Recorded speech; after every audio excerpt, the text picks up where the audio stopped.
Bapak ketika Bapak ingin memahami ketuhanan kami, ketuhanan Yesus. Itu loh. Kami nggak marah.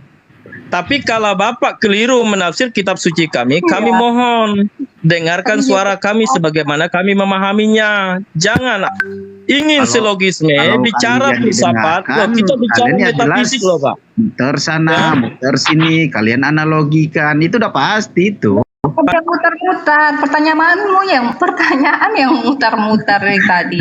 Enggak, asal ditanya tentang Tuhan kalian mulai kalian analogikan, analogi. Masa Tuhan dianalogikan, gitu loh. Kan heran, itu dimarah Tuhan kalian loh gitu. Yang menganalogikan siapa? Menganalogikan apa? Nggak ada dianalogikan. Contoh tadi aku bilang kayak kan, Tuhan kalian terbatas, yang jadi manusia itu. Ah, itu udah mulai kalian itu, yang ini, yang itu, segala macam. Halo, Salam. Shalom, Tuhan yang terbatas berarti dia itu bukan Tuhan. Ibu, aku milik Yesus. Jadi manusia, coba. Kalau saya kan tadi sudah bilang, buat kamu, secara kemanusiaannya memang dia terbatas. Udah mengakui kalau yang terbatas itu bukan Tuhan. Kalau tidak tahu Tritunggal, berarti itulah yang mengatakan keterbatasan. Mungkin itu di pemikiran kamu yang seperti itu, makanya tadi menanyakan apa. Tadi Bu O sudah bilang loh, kalau yang terbatas itu bukan Tuhan. Jadi ini yang jadi manusia ini siapa? Tuhan apa bukan? Gitu Oke, bolehkah saya menjawab pertanyaannya Bang Alex? Silakan. Tapi jangan dianalogikan ya, nanti dimarah Tuhan. Kamu yang menganalogikan kan? Ibu, aku milik Yesus. Bagaimanapun Ibu menjelaskan dengan Bang Alex itu nggak nangkap karena logika beliau belum dipelihara itu. Silogismenya nggak jalan. Dia pakai cara berpikir iman lain, jadi susah. Berjuma. Coba Bang Juma. Nah, tanya Bang Juma coba gimana? Gini, jadi kita ketawa. Iya. Ngajak ngobrol kita. Iya, teman-teman sekalian. Assalamualaikum, Bang Alex. Waalaikumsalam, Bang. Iya, salam kenal saudariku. Salam. Siap. Ya, bagaimana kalau kita dudukkan siapa Yesus menurut Yesus aja gitu, supaya tidak ribut kita. Iya, benar, setuju. Entar nanti dulu setujunya. Gini. Kita dudukkan Yesus secara Alkitab aja. Pak, nanti kalau saya begini Pak Juma, kita ini studi perbandingan agama. Ya. Kalau Bapak mau bicara tentang Yesus, maka Bapak jangan menafsirkan Alkitab. Bahas Yesus menurut saudara kita yang di sini yang menafsirkan, silakan. Ya, jadi bahas kalau di Al-Quran beliau adalah nabi. Kalau di Alkitab dia adalah beliau, itu aja. Halo Bang Juma. Jadi Pak Juma begini nih. Jadi Pak Juma, kalau ingin memahami ketuhanan Yesus menurut Islam dan Kristen, maka kita bicara menurut kitab suci masing-masing. Itu clear. Itu studi perbandingan agama namanya. Oke. Abang Juma silakan bicara tentang Yesus. Terus bagaimana kalau kita kaji menurut Yesus? Lalu kami bicara tentang Yesus menurut Alkitab. Kalau nanti ada perbedaan dan persamaan, nah disitulah kita diskusi bersama. Kita bisa kerjasama pada titik persamaan, tapi bisa menghargai pada titik perbedaan. Ingat Pak Juma, di dalam beragama ada namanya kalimat pengakuan dan ada kalimat pernyataan. Contoh kalimat pernyataan. Dunia ini diciptakan oleh Tuhan. Karena itu agama manapun pasti mengakuinya sebagai diciptakan oleh Tuhan. Itu pengakuan, pernyataan. Tapi kalimat pengakuan, contohnya, istri saya itu paling cantik. Tapi menurut Bang Juma belum tentu. Menurut Pak Alexander belum tentu. Bisa jadi menurut Bang Juma yang cantik itu pacar Bang Juma. Menurut Pak Alex yang cantik itu istrinya Pak Alex. Itu kalimat pengakuan. Pertanyaannya, boleh nggak saya mengatakan pacar Bang Juma salah menilai? Boleh nggak saya mengatakan Pak Alex salah menilai bahwa yang cantik itu istrinya? Nggak boleh, karena itu pengakuan. Pada tataran pengakuan cukup hargai bahwa kita berbeda menilai, karena kriteria untuk menilai cantik itu berbeda. Tapi kita ada persamaannya bahwa istri-istri kita itu diciptakan oleh Tuhan.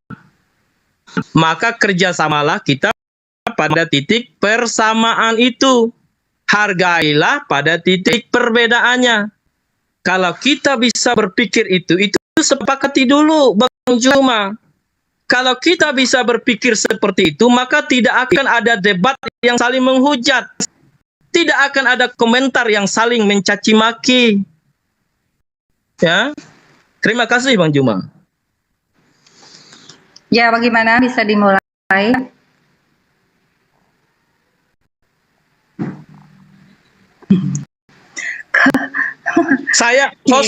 Saya pikir bisa dimulai kalau kita sepakati itu tentang paradigma awal dalam perbandingan agama.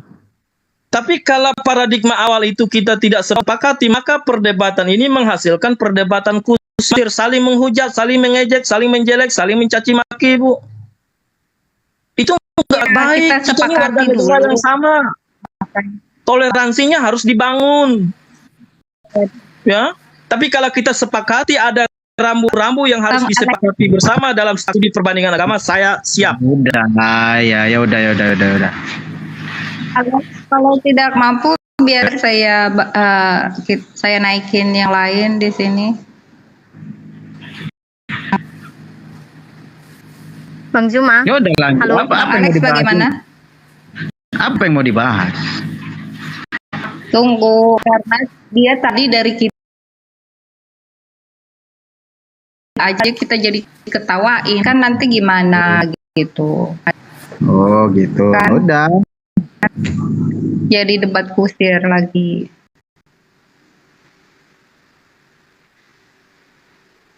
Oke lah. Ya, silakan. Jadi, nanti Yang memulai. kita sepakati dulu dengan Bang Juma ya, host ya. Kalau Bang Juma sepakat bahwa dalam studi perbandingan agama ini ada rambu-rambu yang harus kita taati seperti tadi, saya siap untuk diskusi. Tapi kalau Bang Juma nggak mau taat dengan ketentuan itu, mohon maaf, saya turun aja. Daripada saya debat kusir mendatangkan dosa, apalagi Bang Juma nih. Ini bisa batal puasanya di bulan puasa nih. Ya, lanjut aja Bang, lanjut aja. Silakan.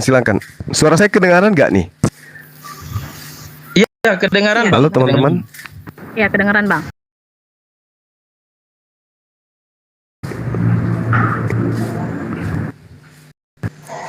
Ya, jadi kalau menurut saya membahas tentang Nabi yang datang kepada Bani Israel, kalau di Al-Quran itu kan sosok Nabi dan Rasul sebagai jalan keselamatan menuju kepada Tuhan pencipta langit dan bumi bagi Bani Israel. Itu menurut Al-Quran.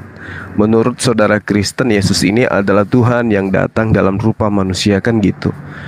Nah, boleh nggak kita mencari jalan tengah, siapa Yesus itu menurut Yesus, kan gitu Bang?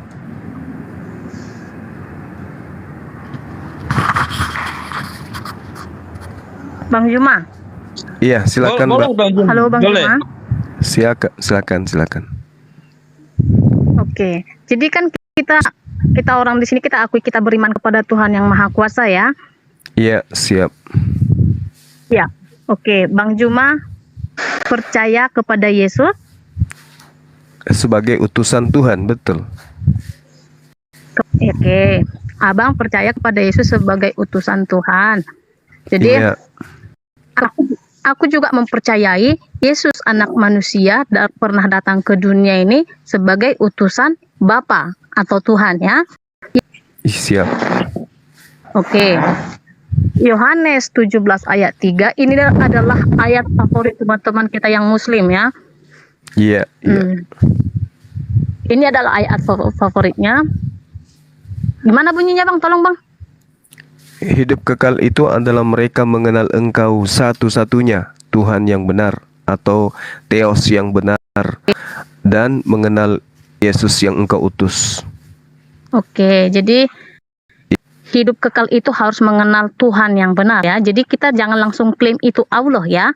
Kenapa saya katakan seperti itu?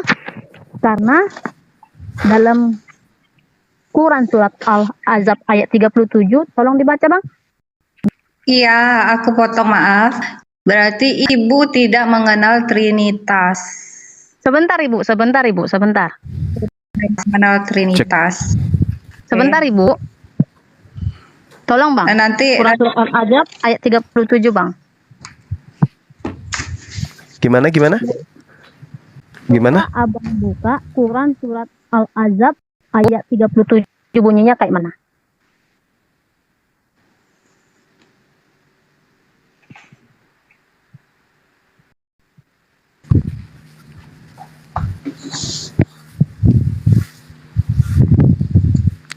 Halo. Iya Bang. ya lanjut. Halo, sorry, maaf jaringan saya agak rada-rada gangguan di sini. Ya langsung bacakan aja Bu, Ibu yang menggiring. Iya, gimana tadi gimana?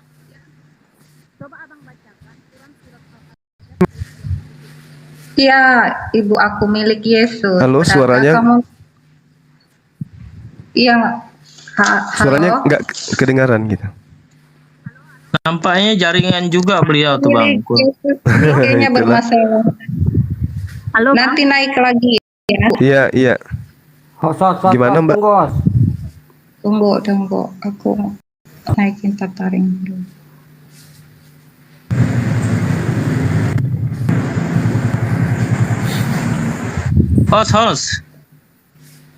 Host. Iya. Ya, mungkin kita perlu dengar penjelasan Bang Juma tentang konsep siapa Yesus atau Isa Al-Masih menurut Al-Quran. Supaya kita paham juga tentang pandangan Al-Quran kan. Supaya saya bisa meningkatkan pengetahuan juga tentang itu.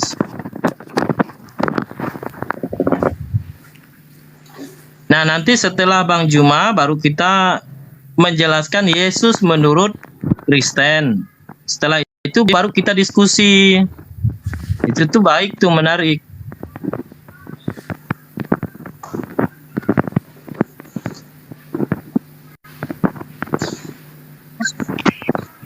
Iya, gimana?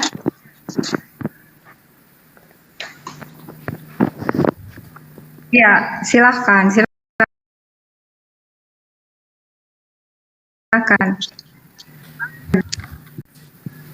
Iyalah. Ya, halo. Ya, suara saya kedengaran nggak nih? Cek. Ya, jelas Bang. Cek. Ya, silakan. Oke, baik. Makasih ya, sahabat rekan-rekan sekalian. Kalau di Islam itu diterangkan di dalam Al-Quran surah As-Zukhruf misalnya ya di ayat 59 bahwa Isa tidak lain hanyalah seorang hamba yang diberi nikmat kenabian kepadanya dan dijadikan dia sebagai contoh pelajaran bagi Bani Israel. Itu di dalam Al-Quran surah As-Zukhruf ayat 59. Lalu kemudian di dalam surah Ali Imran pun diterangkan bahwasanya ketika ditanya oleh Allah, apakah engkau yang kemudian mengajarkan manusia untuk menjadikan dirimu Tuhan ya selain daripada aku? Beliau Nabi Isa alaihissalam kemudian mengatakan bahwasanya maha suci engkau, aku tidak pernah mengatakan sesuatu yang bukan hakku untuk aku katakan kepada Bani Israel. Seperti itu. Jadi di dalam konsep iman kami umat Islam, beliau itu hanya Nabi juru selamat yang diutus oleh Tuhan dalam surah Al-Maidah ya, dalam Al-Maidah ayat 100 itu jelas sekali beliau diutus kepada Bani Israel untuk mengajarkan firman Tuhan kepada Bani Israel. Jadi beliau itu bukan Tuhan itu sendiri yang datang mengambil rupa manusia, tetapi hanya utusan Tuhan yang di dalam surah Maryam ayat 19 dikatakan beliau adalah manusia suci gitu. Jadi kedudukan Yesus di Islam itu sangat mulia. Beliau Nabi Rasul yang suci yang datang kepada Bani Israel. Seperti itu rekan-rekan sekalian. Izin tanya Bang Juma, itu tadi Silakan Bang. Pernyataan yang di Al-Quran tadi mengenai pertanyaan bahwa engkaukah yang menyebut dirimu Tuhan, itu terjadinya di mana Bang? Apakah kisah masih di dunia atau bagaimana itu? Itu kisah itu, ayat itu. Ini bercerita tentang di akhir zaman nantinya.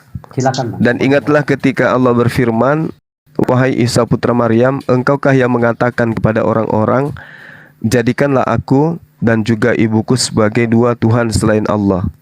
Isa kemudian menjawab, Maha suci engkau, tidak patut bagiku mengatakan apa yang bukan hakku. Jika aku pernah mengatakannya, tentulah engkau telah mengetahuinya. Seperti itu. Kalau di ayat selanjutnya diterangkan Yang saya kisi tanya, enggak gini. Iya. Lanjut.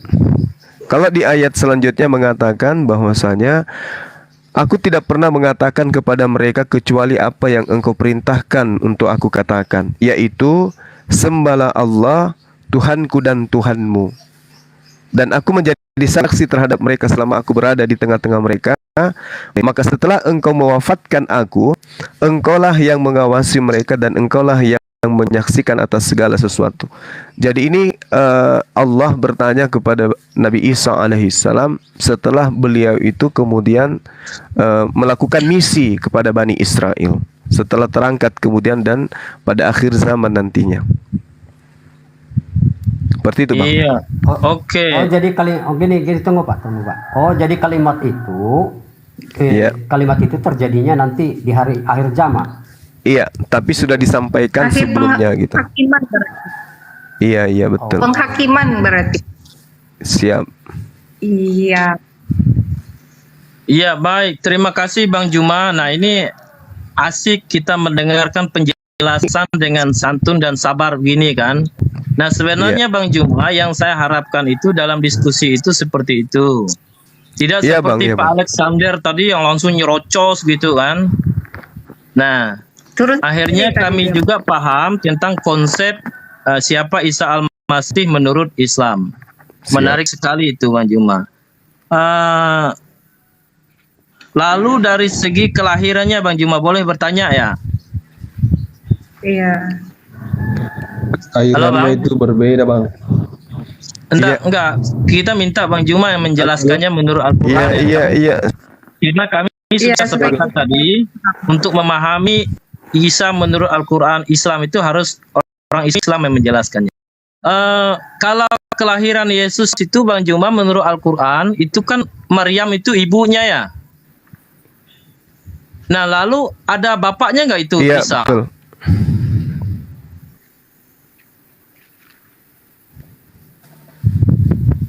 Gimana? Gimana bisa diulang Bang? Tadi saya nggak sempat dengar. Kalau di dalam Al-Quran itu ibunya kan Maryam ya Bang ya. Kalau bapaknya siapa Bang Juma? Iya betul. Ini jaringan Bang Juma kurang terlalu baik nih jaringannya. Iya. Beliau lah. Iya. Iya silakan. Beliau lahir tanpa ayah Bang. Tanpa ayah ya? Iya. Ya, Iya tanpa ayah. Makanya setiap penyebutan nama beliau selalu diikutkan nama ibunya dengan gelar Al-Masih dan Ibnu Maryam. Selalu disebutkan nama. Makanya Rasulullah Muhammad SAW. Iya. Silakan. Host minta izin host, kalau bisa jangan dipotong, beliau masih menjelaskannya. Oh ya silahkan lanjut Bang Juma. Ya, jadi kalau kesimpulan di kami Nabi Isa alaihissalam itu tidak memiliki ayah, ya. Beliau itu lahir secara mukjizat, di mana Allah kemudian menginginkan tanda mukjizat dan kekuatan terjadi di tengah-tengah Bani Israel, yaitu Allah memperlihatkan bagaimana kemudian Allah berkuasa membuat wanita yang masih perawan itu bisa hamil dan melahirkan seorang nabi. Itu yang diterangkan di dalam Al-Quranul Karim. Oke, bagus Makanya sekali. ketika malaikat Jibril datang, malaikat Jibril datang kepada Maryam kan tidak percaya, bagaimana mungkin aku hamil saya belum punya suami dan saya tidak pernah disentuh oleh laki-laki. Maka malaikat Jibril menerangkan di dalam surah Maryam ayat ke-19, sesungguhnya aku ini hanyalah utusan Tuhanmu untuk memberimu seorang anak laki-laki yang suci. Maksudnya untuk memberitakan kepadamu tentang kehamilanmu, bahwa Allah menginginkan engkau hamil dan melahirkan seorang manusia suci. Gitu Bang. Oke. Wow, menarik sekali Bang Juma. Nah, kalau Siap. tidak salah, tapi nanti mohon Bang Juma koreksi. Di dalam Islam itu nabi yang punya nama ada 25, ya kan? Termasuk salah satunya Nabi Isa. Iya. Nah, dari 25 itu siapa yang lahirnya ajaib seperti Isa? Maksudnya selain dari Isa ada nggak, Bang? Yang diceritakan cuma Nabi Isa alaihissalam, hanya saja diterangkan di dalam Al-Quranul Karim, seperumpamaan semisal penciptaan Isa alaihissalam itu sama seperti Nabi Adam alaihissalam. Oh, oke. Paham. Iya. Ya, baik, makasih Bang Juma. Saya paham. Oke, silakan. Nah, host bisa arahkan siapa lagi yang bicara, host? Oke. Gini Bang Juma. Iya, silakan. Tolong Tolong Bang Juma jelaskan dulu yang di At-Taubah ayat 31. Apa maksudnya itu? At-Taubah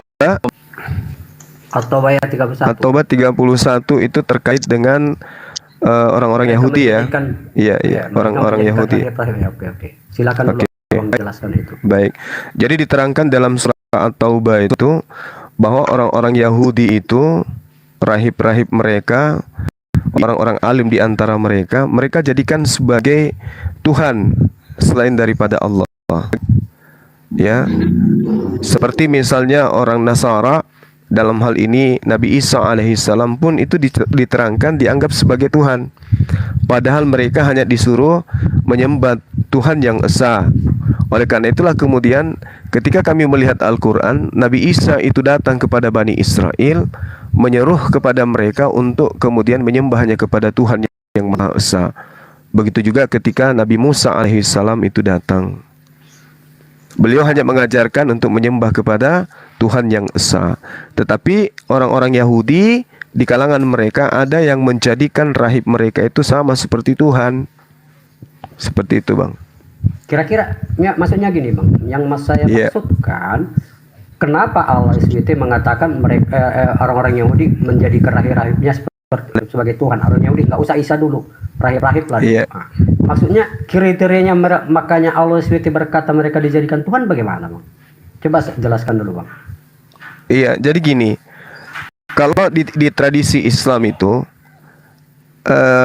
kami memahami bahwasanya orang-orang Yahudi ketika kemudian menemukan satu mukjizat yang dibawa oleh para nabi, mereka kemudian menggantikan mukjizat itu, membelakangi mukjizat-mukjizat itu, dan percaya kepada sosok yang kemudian mereka buat sendiri. Seperti misalnya adanya konsep ketuhanan terhadap patung. Enggak, yang saya tanyakan gini Bang. Iya. Belum nyampe apanya. Yang saya pertanyakan, rahib-rahib yang seperti apa makanya mereka dipertuhankan? Maksudnya kan berarti kan Allah SWT tahu apa alasannya rahib-rahib itu disebut Allah SWT dipertuhankan oleh bangsa istilahnya orang-orang Yahudi. Maksudnya rahib-rahib itu kan dia bukan nabi, kan rahib-rahib. Berarti rahib-rahib itu hanya sebatas istilahnya ulama, kalau zaman sekarang lah, ulama, pendeta. Maksudnya gimana? Kenapa maksud saya gini? Maksud saya, kenapa Allah SWT berkata bahwa rahib-rahib itu atau pendeta itu, ulama-ulama itu dijadikan Tuhan? Maksudnya gimana? Apakah karena perkataan mereka yang diturutin makanya Allah SWT disebut Tuhan? Bagaimana? Iya. Jadi kalau di tradisi Islam itu Bang, ada tokoh kemudian di tengah-tengah Yahudi itu yang kemudian mereka anggap sebagai anak Tuhan. Seperti misalnya Uzair. Uzair ini kalau kita belajar tentang filologi, Uzair ini rupa-rupanya dianggap di dalam pemahaman orang Yahudi saat ini ya, itu sebagai Esra. Nah, Al-Quran menerangkan bahwasanya orang Yahudi itu anak Tuhan. Dan orang-orang Nasrani menganggap Al-Masih itu juga sebagai putri Tuhan, putra Tuhan. Nah, itu diterangkan di dalam Al-Quranul Karim. Seperti itu adanya. Sehingga gimana Bang? Gak nyambung. Maksud saya gini, kan contoh lah, yang namanya mempertuhankan itu ibaratnya gini lah. Saya mempertuhankan presiden, ibaratnya mempertuhankan presiden. Ya karena saya menuruti semua apa perkataan dia, istilahnya apa yang dia katakan itu, saya anggap sebagai perkataan Tuhan. Itu yang saya kalau menurut pengertian saya. Makanya kan disebut di situ, mereka menjadikan rahib-rahibnya sebagai Tuhan selain Allah. Berarti kan yang dipertuhankan itu kan selain Allah, berarti rahib itu mereka pertuhankan juga. Otomatis kenapa mereka pertuhankan? Ya bisa jadi karena segala yang keluar dari mulut para rahib itu diaminkan. Bukan kira-kira kan begitu. Jadi maksud saya gini. Iya, Pak. Sebelum Bang Juma jawab, mungkin saya perlu ingatkan. Maaf ya host ya. Ini bicara konsep Tuhan menurut Al-Quran. Tentu Islam punya metode tafsir sendiri tentang Al-Quran. Karena itu kalau penjelasannya seperti itu ya kita hargai saja. Ya Pak ya. Ya mohon maaf. Belum kena. Makanya gini. Bang Juma. Silakan jawab aja dulu. Halo, Bang Juma. Iya. Gimana? Jadi menurut iman Islam itu Yesus Tuhan Allah ya. Benar? Halo Bang Juma. Iya, betul. Oke. Sedangkan ajaran Iya, benar Mbak, benar. Yesus itu utusan Allah ya. Ajaran yang disampaikan oleh Yesus bertolak belakang dengan ajaran yang disampaikan oleh Muhammad. Berarti mereka diutus oleh dua pribadi yang berbeda. Contoh misalnya Mbak, yang bertolak belakang. Katanya Tuhan Yesus, Lukas 16 ayat 18, barang siapa kawin dengan wanita yang sudah diceraikan, dia pezina. Sedangkan di Quran surat Al-Ahzab ayat 37, Muhammad menikahi Zainab setelah diceraikan oleh Zaid. Artinya mereka melakukan hal yang bertolak belakang. Iya. Jadi begini, boleh saya terangkan? Ya, silakan. Boleh. Oke, baik. Jadi Nabi Isa alaihissalam itu datang kepada Bani Israel tentu dengan syariat Bani Israel, syariat Nabi Musa alaihissalam. Dan itu diperuntukkan untuk Bani Israel saja. Ini dalam pemahaman Islam. Nah, sedangkan baginda Rasulullah Muhammad sallallahu alaihi wasallam itu adalah diutus untuk seluruh umat manusia. Dan memang kalau kita melihat materi yang Mbak ini bawa, saudari saya bawa, kalau itu diberlakukan bagi seluruh umat manusia, maka kasihan janda-janda gitu. Betapa banyak janda yang kemudian akan sengsara setelah diceraikan, mereka harus menua sampai mati seorang diri gitu, membesarkan anaknya seorang diri. Nah, kalau dengan datangnya Islam, janda-janda yang ditinggal suami ini kemudian bisa dinikahi untuk diayomi, dilindungi dan seterusnya. Seperti itu. Jadi kalau syariatnya Nabi Musa atau Yesus memang seperti itu adanya, itu berlaku kepada Bani Israel. Untuk seluruh manusia, ini dalam internal Islam, Nabi Muhammad SAW itu menghapuskan itu. Kemudian bagi janda yang sudah punya hak untuk nikah, ya boleh nikah, memenuhi syarat nikah, boleh nikah. Seperti itu Mbak. Oke Bang, tadi abang bilang kan itu syariat untuk Bani Israel ya? Iya. Oke, apakah hukum suku Israel lebih tinggi daripada hukum Tuhan sehingga harus menyeimbangkan dengan syariatnya orang Israel? Kalau dia Tuhan, harusnya dia membuat keputusan ya seturut hukum Tuhan dong, bukan seturut hukumnya bangsa Israel dong. Nah, itu yang pertama. Yang kedua, kalau kita mau mengayomi janda-janda, kalau memang para lelaki mau mengayomi janda-janda, tidak harus menikahinya. Tidak harus menikahinya. Ya jangan dong berduaan di rumahnya janda, itu ya udah salah. Tapi kalau niat memang kasih yang tulus, nggak ada salahnya dong memberikan nafkah kepada janda dengan niat yang tulus. Tapi kalau harus menikahinya itu namanya bukan kasih yang tulus lagi, Bang. Ya silahkan, Bang. Oke, baik. Saya hargai ya itu pendapat saudari saya. Kalau di Islam itu diketahui bahwasanya seorang wanita meskipun dia janda itu juga memiliki kebutuhan biologis, ada kebutuhan batin. Daripada wanitanya ini bermaksiat oleh karena dorongan orang-orang yang sudah bisa nih, sekalipun beliau itu adalah janda, daripada mereka bermaksiat. Itu yang pertama. Kedua, di Islam itu ada batasan mahram, ada batasan muhrim. Jadi misalnya seorang wanita tetangga kita itu janda, ditinggal kemudian oleh suaminya, dia tinggal seorang diri. Seorang laki-laki yang bukan mahramnya, bukan muhrimnya, itu nggak boleh menyentuh. Nah, bagaimana kalau beliau sakit, butuh bantuan dan seterusnya? Maka kemudian mau tidak mau kita harus sentuh. Nah, untuk menyentuh kita halalkan dulu. Jadi harus ada suami yang menghalalkan itu. Ini kaidah di dalam ajaran agama Islam. Jadi tidak serta-merta berpacu kepada sisi kebutuhan batinnya saja. Tetapi ada kaidah syariat yang harus dipenuhi. Makanya Islam itu memang syariatnya beda. Ada yang sama tapi ada juga yang beda. Karena syariat Islam itu lebih sifatnya global untuk seluruh umat manusia gitu, Mbak. Jadi kembali lagi, Bang. Topik yang pertama tadi belum terbahas, Bang. Bang? Iya, silakan. Halo? Mbak, silakan.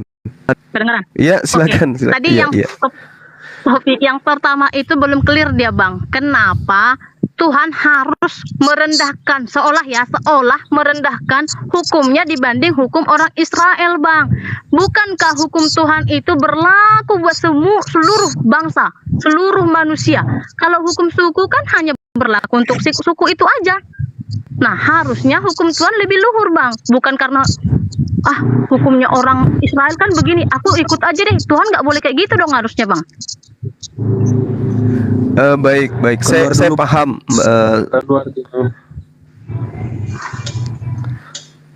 Ya, saya paham, saudariku. Jadi kami umat Islam itu diajarkan untuk memahami bahwasanya Tuhan itu menyatakan diri kepada Bani Israel dari rentetan para nabi, kemudian memberikan hukum-hukum kepada mereka. Di luar Israel pada masa Tuhan menyatakan diri kepada Israel itu dianggap sebagai bangsa goyim, bangsa yang tidak kemudian mendapatkan nabi, mendapatkan rasul dan mendapatkan kitab suci. Makanya pada saat prosesi Tuhan menyatakan diri kepada Bani Israel, bangsa Arab itu disebut sebagai bangsa jahiliyah, sebagai bangsa yang tidak dipandang gitu, bahkan dianggap sebagai bukan umat. Akan tetapi kelebihannya, ketika kemudian bangsa di luar Yahudi tidak mentaati perintah Taurat, mereka tidak dikenakan hukum. Sedangkan yang Bani Israel yang diberi hukum Taurat, ketika mereka melanggar, maka mereka dapat hukum. Nah, di luar Israel tidak dapat hukum karena tidak ada aturan kepada mereka. Nah, setelahnya kemudian datanglah seorang pembawa berita gembira, kabar gembira, yaitu baginda Rasulullah Muhammad. Ini dalam perspektif Islam. Beliau datang untuk diutus kepada semua manusia, sehingga yang tadinya tidak punya hukum-hukum, punya hukum-hukum setelahnya, yaitu syariat Islam. Nah, kami memandang bahwa Bani Israel itu memang adalah bangsa pilihan. Mereka diberi Taurat, beri Injil, beri Zabur, kemudian mereka dikasih nabi-nabi. Tapi ajarannya berlaku hanya untuk mereka, tidak untuk diajarkan kepada orang lain, kecuali orang asing yang ada hidup bersama dengan mereka di tempat di mana tempat itu sudah dijanji sebagai tempat yang disediakan oleh Tuhan untuk mereka. Gitu yang kami pahami, Mbak. Artinya Tuhan boleh mengacaukan itu ceritanya, Bang. Kenapa aku bilang mengacaukan? Maaf ya. Iya. Yang sana diberikan ajaran nggak boleh menikahi wanita yang sudah diceraikan. Kalau memang itu hukumnya Allah, berarti maaf maaf 1000 kali maaf, Allah itu pengacau. Masa iya yang satu boleh, yang satu malah yang aduh hai gitu loh. Iya. Jadi gini Mbak, mungkin data yang saudari saya bawa ini adalah data yang ada di Perjanjian Baru. Kalau di Perjanjian Lama itu tidak ada larangan menikahi janda, setahu saya gitu. Bahkan Nabi Daud menikahi Uzair, ya kan? Menikahi Bersheba, istri daripada Uzair, istri daripada seseorang yang menjadi tentara beliau dari kalangan Yahudi itu sendiri. Ya. Sehingga kalau Anda menjadikan Perjanjian Baru untuk menyelisih Al-Quran, saya rasa tidak sinkron, karena menurut pemahaman kami internal Islam, Perjanjian Baru itu bukan berasal dari ajaran para nabi, kan gitu Mbak. Seperti yang Anda cerita Perjanjian Baru, bahwa barang siapa yang menikah setelah bercerai maka dia berzina. Nah, itu ajaran Perjanjian Baru. Sementara yang kami pahami, ajaran Perjanjian Baru sudah pasti, karena aku umat Perjanjian Baru, aku umatnya Yesus. Jadi umatnya Yesus itu sudah pasti lebih condong ke Perjanjian Baru. Jadi sebagai pengikut Yesus, hukum adalah sabdanya Yesus. Jadi yang aku lihat Bang Juma, semua hukum yang disampaikan oleh Yesus malah bertolak belakang dengan hukum yang dibawakan oleh Nabi Muhammad. Jadi itu membuktikan bahwa mereka diutus oleh dua pribadi yang berbeda. Bukan hanya soal perzinahan saja, Bang. Bukan soal hanya perzinahan saja. Misalnya Muhammad menerima wahyu Islam, bisa membunuh, bisa, tapi ajaran Yesus tidak boleh membunuh, marah saja sudah salah. Nah, semua, aku bisa bilang, semua sabda Yesus bertolak belakang dengan ajarannya Allah dan Muhammad. Artinya, Yesus bukan utusan Allah. Jadi, itu perlu kita bicarakan lah, supaya teman-teman yang Muslim beroleh keselamatan, beroleh hidup kekal, karena hanya yang mengenal Yesus dan Tuhan yang benar saja yang beroleh kehidupan kekal itu. baik, saya ngerti Mbak. Jadi gini, kita memang kesulitan untuk menyatukan dua ajaran ini, memang sulit. Karena dalam perspektif akidah memang sudah berbeda. Tapi yang dikatakan Tuhan itu cuma satu. Nah sekarang kalau saudari saya mengatakan berbeda, ya silakan, itu hak saudari dan saya hargai itu. Tapi ada beberapa hal yang harus kita pelajari lebih teliti lagi. Apa itu? Contoh misalnya nih, yang dilakoni umat Islam hari ini, yaitu berpuasa. Puasa bagi kami itu hukumnya wajib. Dan juga Yahudi, puasa bagi mereka itu juga wajib hukumnya. Nah, Yesus pun mengajarkan hal yang sama. Puasa itu hukumnya wajib. Nah, sedangkan teman-teman Kristen melalui Perjanjian Barunya, mereka tidak mewajibkan puasa. Nah, inilah yang menjadikan kita berbeda. Padahal Yesus dengan terang mengatakan, jika engkau percaya kepada Aku, engkau akan melakukan pekerjaan-pekerjaan yang Aku lakukan. Kan begitu dalam Yohanes 14 nomor 12. Nah, sedangkan Islam, puasa itu adalah hukumnya wajib. Kemarin juga saya sudah diskusikan dengan beberapa teman Kristen. Mereka mengatakan, oh tidak, kami tidak puasa wajib. Kami puasa tapi tidak wajib hukumnya. Namun kalau kita melihat di dalam pengajaran Yesus, di dalam Matius 9 misalnya, ya, nomor 14, nomor 15, ternyata Yesus mengatakan bahwasanya setelah dia terangkat, maka pengikutnya itu harus puasa, wajib puasa, sebagaimana Imamat 16 nomor 29. Tapi ini dua agama memang berbeda, kita nggak bisa satukan gitu. Jadi kalau misalnya saudari saya mengatakan Yesus dan baginda Rasulullah Muhammad SAW diutus oleh Tuhan yang berbeda, saya katakan tidak. Yang membuat berbeda adalah persepsi kita terhadap oknum ini. Seperti itu Mbak. Tuhan kita itu satu, Tuhan kita itu sama, yang menciptakan kita itu sama. Tapi salah satu dari agama ini ada yang keliru memahami Tuhan. Entah itu Islam, entah itu Kristen. Seperti itu saudariku yang baik. Silakan. Oke. Jadi abang sendiri nggak berani ya, entah itu Islam atau itu Kristen yang salah, nggak berani ya. Jadi kalau aku bilang Bang, kehidupan seluruh umat manusia, apapun agamanya, tolok ukur kehidupan kita itu adalah sabda Yesus. Karena Yesus berkata, aku adalah kebenaran. Jadi sabda Yesus semuanya adalah kebenaran. Apa saja yang dikatakan oleh Yesus adalah kebenaran. Jadi yang bertolak belakang dengan ajaran Yesus sudah pasti itu dari setan. Kalau abang mengakui Yesus sebagai utusan Tuhan, berarti abang harus mempercayai seluruh sabda Yesus. Nah, yang bertolak belakang dengan ajaran Yesus, abang juga harus menolaknya. Jadi kita harus berani dong bertindak. Kalau aku bilang gitu, apapun agamanya, kalau bertolak belakang dengan ajaran Yesus, pasti pengikut setan. Baik, ya baik. Saya menghargai pandangan saudari saya ini. Jadi kalau dikatakan Bang Suma, apakah kamu percaya kepada setiap ucapan Yesus? Saya katakan ya, saya percaya dan saya aminkan. Saya beriman kepada beliau sebagai nabi, sebagai rasul. Lalu kemudian ketika saudari saya mengatakan Anda ragu, saya tidak ragu. Saya cuma menghargai saudari saya. Saya yakin Islam itu adalah agama satu-satunya agama yang benar.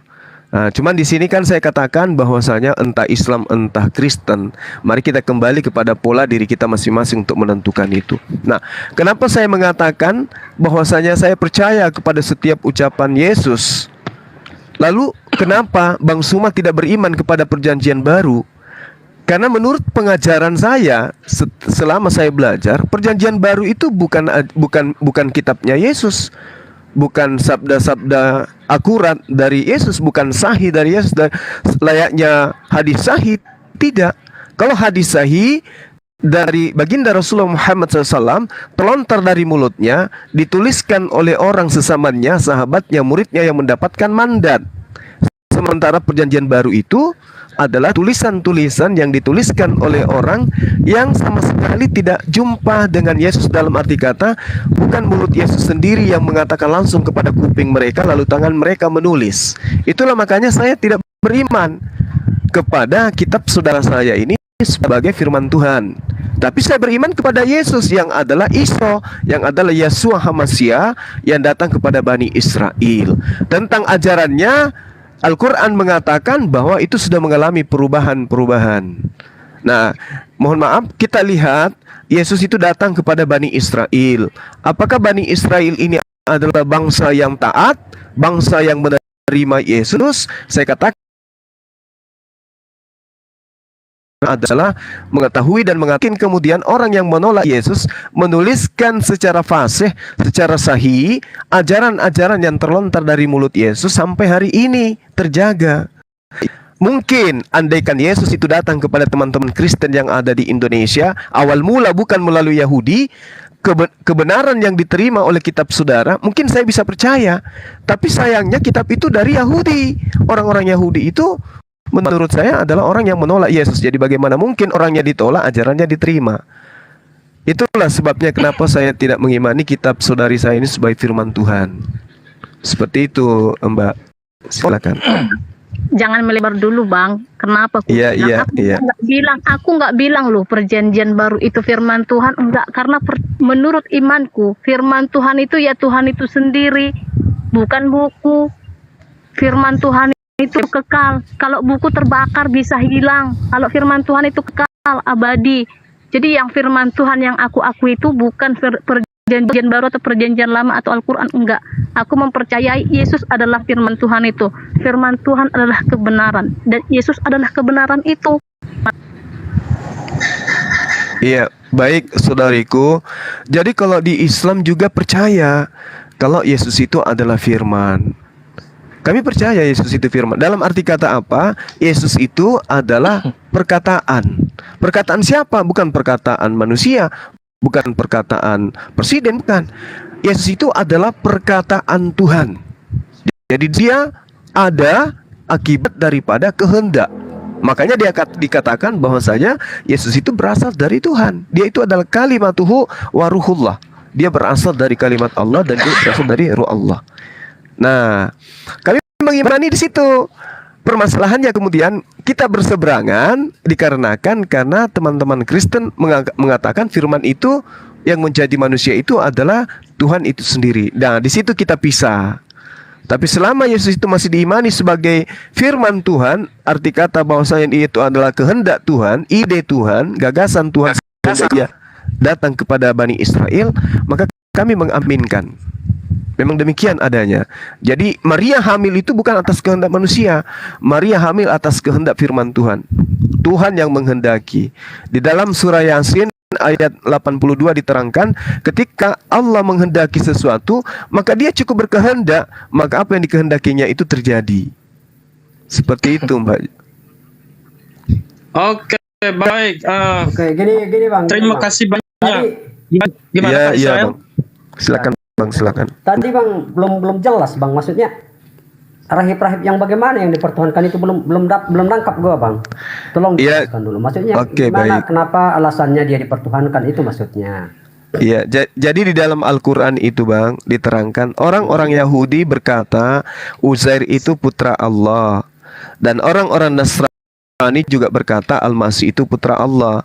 Demikianlah itu ucapan mereka dengan mulut mereka. Mereka meniru perkataan orang-orang kafir terdahulu. Dilaknati Allah mereka, bagaimana mereka sampai berpaling gitu.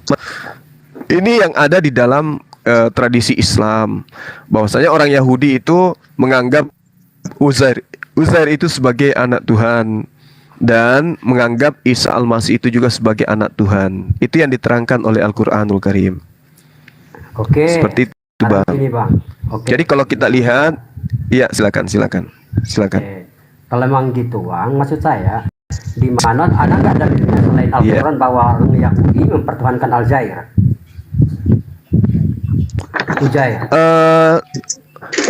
Iya, baik.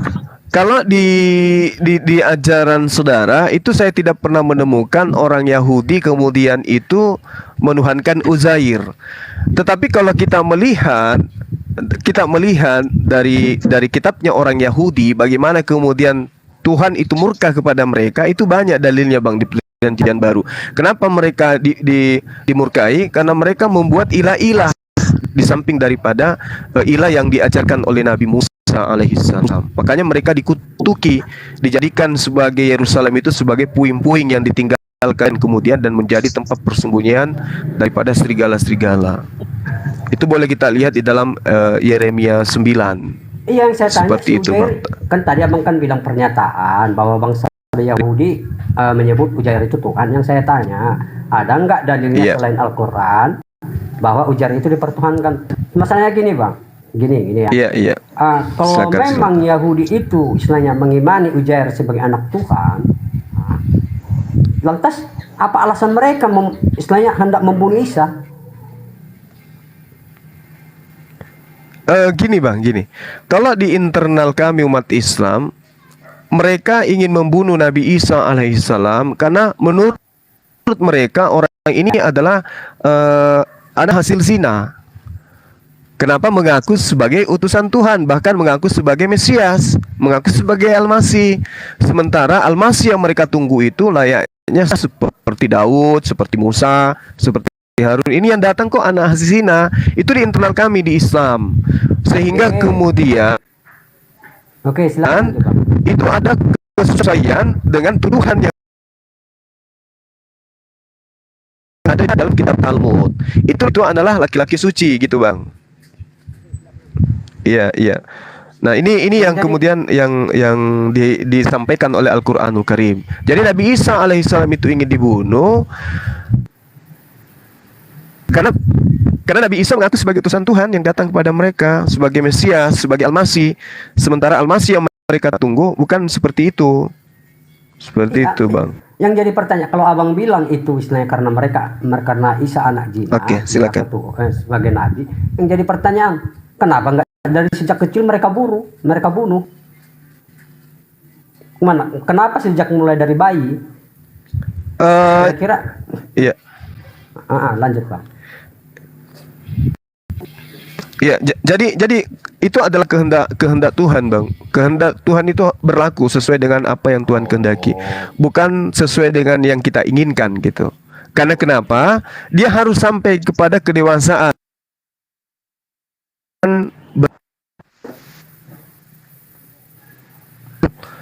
Gitu, Bang. Gitu ya.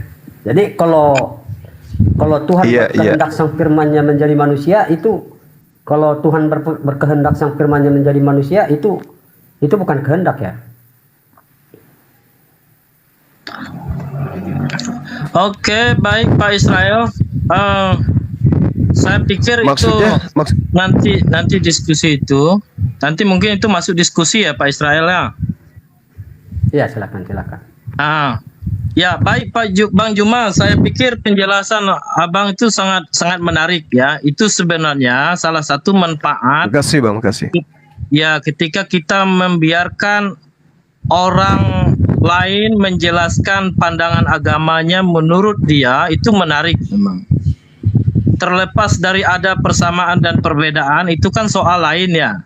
Iya. Tapi yang pasti dari segi kualitas, tentulah kita percaya bahwa orang yang meyakini yang memiliki kitab itu tentulah lebih berkualitas pengetahuannya daripada orang lain yang tidak meyakini kitab itu, kan gitu ya. Nah, karena itu kalau saya Bang Juma selalu menghargai penjelasan orang Islam tentang Al-Quran. Karena dari segi kompeten, mereka lebih kompeten daripada saya Kristen, gitu. Nah, menarik tadi kalau saya lihat dari penjelasan Bang Juma itu dapat disimpulkan bahwa Yesus menurut Islam itu adalah seorang utusan, rasul dan nabi yang lahir dari seorang perawan Maryam tanpa ayah. Dia lahir dari kalimatullah. Lalu tadi Bang Juma mengatakan bahwa Yesus itu ya firman Allah gitu. Nah, jadi itu menarik. Sebenarnya kalau kita mau melihat dengan Kristen, di situ salah satu titik temu atau persamaan antara Islam dan Kristen dalam memahami Isa atau Tuhan Yesus ya. Bahwa Yesus itu nabi dan rasul. Di dalam Kristen juga mengakui Yesus itu nabi dan rasul. Di dalam Islam mengatakan Yesus itu firman Allah, ucapan Allah. Maka di Kristen juga mengakui bahwa Yesus itu adalah firman, ucapan, logos. Lalu titik bedanya, di Islam berhenti pada pengakuan Yesus sebagai nabi dan rasul, tetapi di Kristen dilanjutkan dengan pengakuan bahwa Yesus itu bukan sekedar nabi dan rasul, tapi juga Tuhan.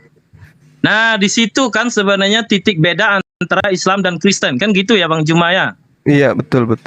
Nah, pada titik beda inilah kalau menurut saya Bang Juma memang sulit untuk diperdebatkan dan tidak akan pernah ketemu.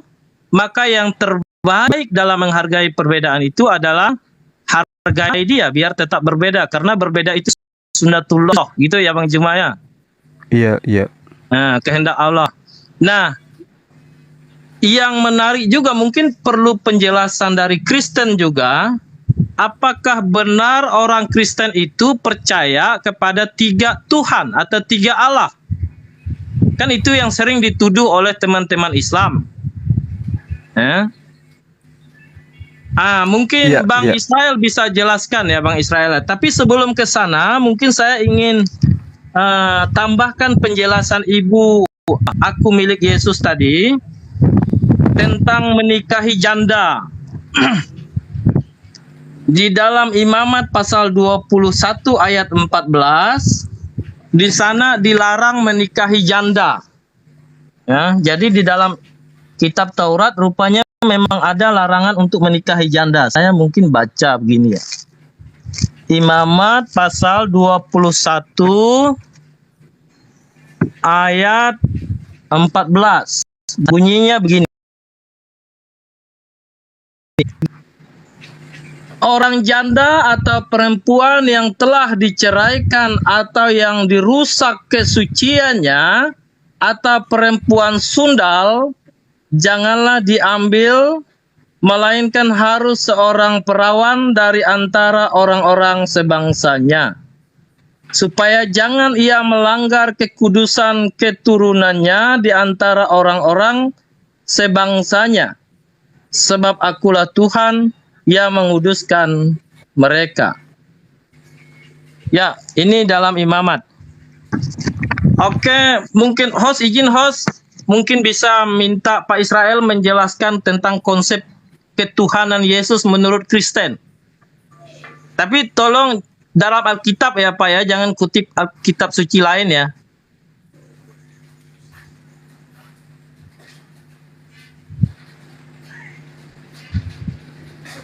Halo? Ya, halo. Ya, Ya, bisa halo. Pak Israel jelaskan tentang konsep ketuhanan Yesus menurut Kristen, Pak? Tadi sudah menurut Bang Juma, menurut Islam. Sekarang menurut Kristen, bagaimana Pak Israel pemahaman tentang Iya, ketuhanan Bapak Yesus? jelaskan dulu. Enggak, Bapak jelaskan dulu yang Bapak tahu, nanti saya jelaskan lagi, gitu dong. Oke. Berarti kita dua saling melengkapi ya, Pak ya? Iya, oke, lanjut. Oke, baik. Kalau menurut Kristen, Bang Juma, di dalam dokumen apapun, Kristen itu selalu percaya dengan apa yang disebut dengan Shema Israel. Allah itu Esa, Tuhan itu Esa, ya. Jadi salah satu yang dikutipnya itu Yesus mengutip Markus pasal 12 ayat 29. Ini yang sering dikutip Bang Nandar ini. Senang aja saya. Cuma sayangnya Bang Nandar tidak membiarkan orang Kristen untuk menjelaskannya. Tapi nggak apa-apa, itu kan pemahaman yang berbeda harus dihargai. Jadi di dalam Markus pasal 12 ayat 29, Yesus itu mengutip perjanjian lama bahwa Allah itu Esa. Tuhan itu Allah kita, Tuhan itu Esa. Lalu ini soal tauhid sebenarnya. Nah, di dalam kekristenan juga kalau bicara tentang tauhid, kekristenan juga mengakui tentang keesaan Allah, monoteisme. Ya. Kalau ada kemudian konsep tentang Tritunggal, itu tidak berarti Tuhannya tiga, tapi itu harus dipahami sebagai Allah sebagai tiga yang esa. Nah, lalu kemudian tentang Yesus. Tentang Yesus itu memang benar yang dikatakan Bang Juma tadi, itu bagus sekali, itu benar penjelasannya, bahwa orang Yahudi tidak menerima Yesus sehingga kemudian Yesus disalib, karena bagi orang Yahudi Yesus itu bukan Mesias. Yesus itu hasil jinah, itu menurut Yahudi. Oke. Itulah sebabnya kemesiasan Yesus itu tidak diakui. Walaupun di dalam Yesaya pasal 9 misalnya tentang kelahiran Raja Damai, atau Yesaya pasal 53 itu sudah menubuatkan tentang kedatangan Mesias. Lalu menurut Perjanjian Baru, khususnya Matius pasal 1, Mesias yang dijanjikan dalam Yesaya itu, Nabi Yesaya itu adalah Yesus itu sendiri, makanya dibuat silsilah di situ. Namun bagi orang Yahudi tidak mengakui itu. Oke. Hanya saja dalam perjalanan kemudian Yesus memanggil para murid, lalu para murid dari 12 itu yang dipanggil ternyata itu semua orang Yahudi yang jadi muridnya. Kecuali satu, yaitu Lukas. Lukas itu bukan Yahudi, tapi seorang Yunani. Itu berarti sejak Perjanjian Baru, sejak Yesus lahir, tidak semua orang Yahudi menolak Yesus sebagai Mesias, tapi ada juga orang Yahudi yang menerima Yesus sebagai Mesias. Yang awal itu adalah para murid, hanya saja ini termasuk kelompok minoritas. Ya, kelompok minoritas. Namun kemudian dalam perjalanan sejarahnya, kalau kita lihat setelah Yesus naik ke sorga, lalu kemudian Roh Kudus turun pada hari Pentakosta itu dalam kitab Kisah Para Rasul pasal 2. Sejak itu banyak sekali orang dibaptis. Ada 3.000 yang percaya setelah Petrus khotbah di Serambi Salomo, dan yang paling banyak di situ adalah orang Yahudi. Sehingga adalah muncul namanya Yahudi Kristen. Tapi ada Yahudi yang tetap murni, Yahudi yang murni tetap Yahudi yang sampai sekarang tetap menolak kemesiasan Yesus. Tapi ada Yahudi yang sudah percaya kepada Yesus sehingga ia disebut Yahudi Kristen. Gitu. Nah, jadi dari segi sejarahnya itu bahwa mengapa Perjanjian Baru itu mencatat tentang Yesus sebagai Tuhan dan tidak semua orang Yahudi menolak, karena bukti sejarahnya ada banyak orang Yahudi yang sudah percaya. Itu ya. Itu dicatat dengan baik dalam 4 Injil. Injil Matius, Injil Markus, Injil Lukas, Injil Yohanes. Lalu yang jadi persoalan utama, yang selalu jadi perdebatan di komal-komal khususnya TikTok ini, dan saya sebenarnya Bang Juma tidak terlalu suka mengikuti debat-debat kusir itu, tentang ketuhanan Yesus. Dalam pandangan banyak orang, Yesus itu hanya manusia biasa, tapi di dalam kekristenan ternyata Yesus itu Tuhan. Ada persamaan tadi, bahwa Islam seperti penjelasan Bang Juma tadi mengaku Yesus itu sebagai firman Allah, ucapan Allah. Ternyata di dalam Kristen juga mengakui itu. Yesus itu adalah firman Allah. Hanya saja bedanya dalam tataran tafsiran. Kalau dalam tataran tafsiran Islam, seperti yang Bang Juma jelaskan tadi, firman Allah itu berbeda dengan Allah. Tetapi di dalam tafsiran Kristen, firman Allah itu adalah Allah. Ini di dalam dalam Yohanes pasal 1 ayat 1. Ini kita baca ya. Di dalam Yohanes pasal 1 ayat 1 mengatakan firman yang telah menjadi manusia, itu judulnya. Pada mulanya adalah firman. Firman itu bersama-sama dengan Allah. Dan firman itu adalah Allah. Jadi konsep tentang Yesus sebagai firman Allah itu ada persamaan di situ antara Islam dan Kristen. Tetapi perbedaannya ada pada tataran tafsir. Orang Kristen mengatakan bahwa Yesus itu adalah firman. Dan firman itu menurut Yohanes pasal 1 ayat 1 adalah Allah. Apakah firman itu ada Allah yang menciptakan langit dan bumi? Ya. Penjelasannya di ayat 3. Segala sesuatu dijadikan oleh Dia. Dan tanpa Dia, tidak ada suatu pun yang telah jadi dari segala yang telah dijadikan. Oke. Di dalam Dia ada hidup. Dan hidup itu adalah terang manusia. Lalu ayat 14. Firman itu telah menjadi manusia dan diam di antara kita. Sekarang di ayat 14 itu kata firman boleh saya ganti dengan kata Allah. Karena ayat 1 mengatakan bahwa firman adalah Allah. Sehingga ayat 14 bisa saya terjemahkan begini. Allah itu telah menjadi manusia.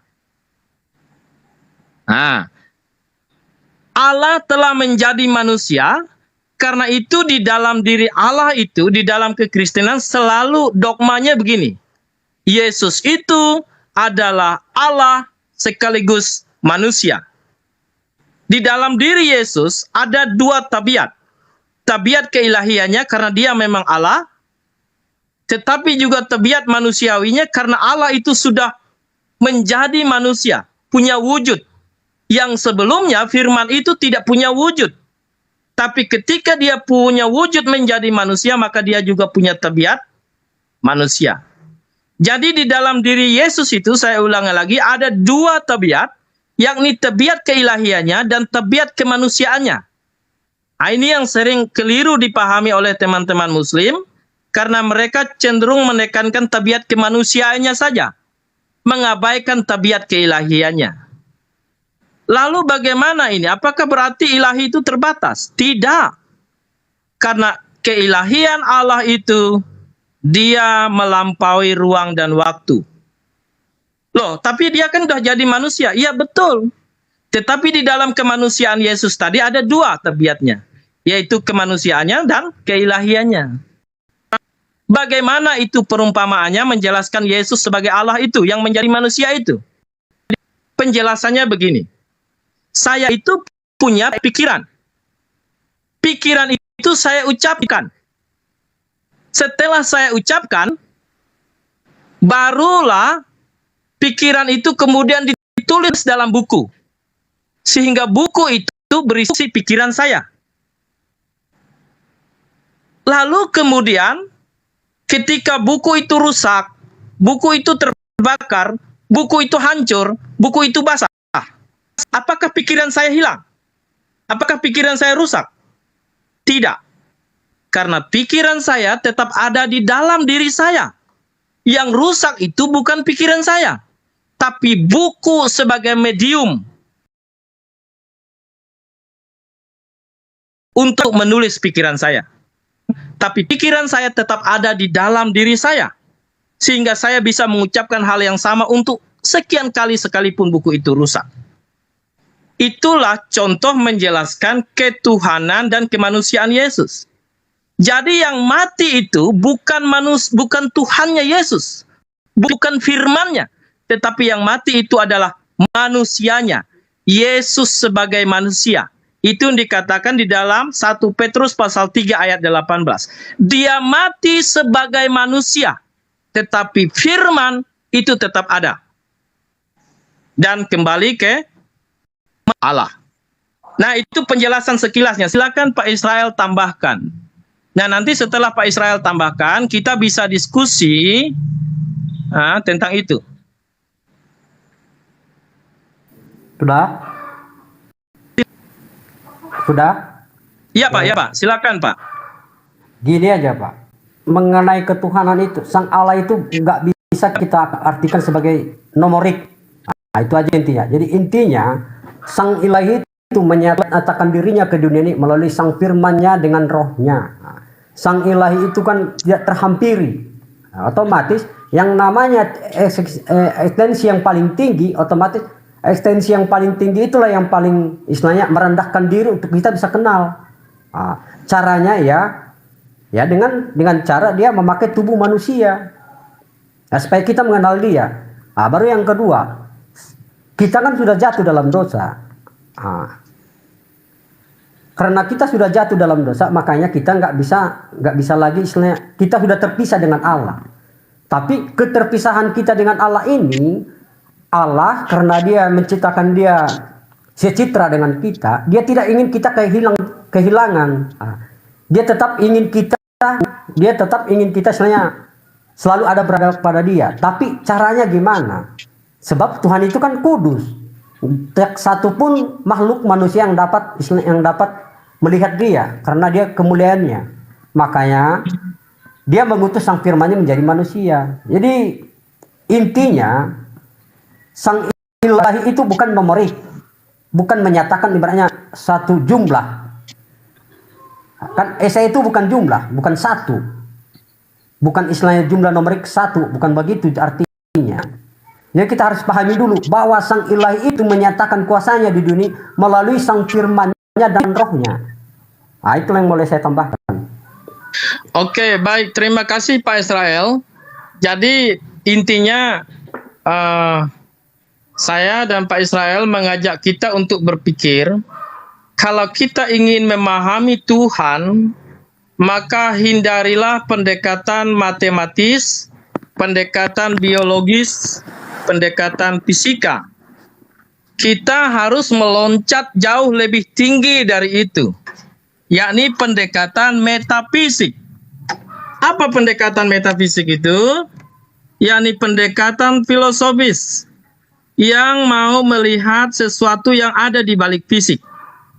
Jadi itu yang sebenarnya yang mau dijelaskan. Ketika memahami ketuhanan Yesus itu secara matematis sulit. Ketika mau mengatakan Yesus adalah anak Allah, loh Allah kok beranak? Itu kan sebuah kegagalan. Konsep anak Allah dalam Alkitab itu tidak bisa dipahami dengan logika murni. Dia harus dipahami dengan logika metafisik. Apakah anak Allah berarti kita mau mengatakan bahwa kunci ada anak ketika kita mengatakan anak kunci? Anak kunci apakah berarti kunci bisa melahirkan? Anak bapak apakah berarti bapak bisa melahirkan? Sedangkan logikanya yang murni yang bisa melahirkan itu ibu, bukan bapak. Nah, kepala batu. Apakah berarti batu punya kepala? Mengapa dia tidak punya tangan, hati, dan pikiran? Makanya istilah-istilah yang begitu tidak bisa ditafsirkan secara harafiah.